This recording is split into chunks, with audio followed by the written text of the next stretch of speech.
तुम्हा सर्वांना परत एकदा तुमच्या नवीन उपलब्धीच्या शुभेच्छा देतो, अभिनंदन करतो। आता तुम्हाला सुसज्ज अशी जिम इकडे उपलब्ध करून देण्यात आलेली आहे। ही अत्यंत दर्जेदार अशी जिम असणार, चांगलं इक्विपमेंट असणार, वातानुकूलित असेल।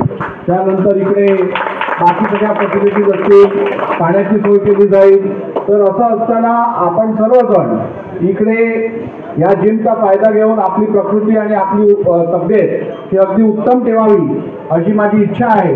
आणि तुमचा आमदार म्हणून मी सातत्याने तुमच्या संपर्कात असतो आणि तरी तुम्हाला कुठच्याही गोष्टीची कमतरता झाला आभास तर आपण निश्चितपणे माझ्यापर्यंत ती तुमची कमतरता कळवा, ती आम्ही पूर्ण करून द्यायचा पूर्ण प्रयत्न करू। आणि तुम्ही आता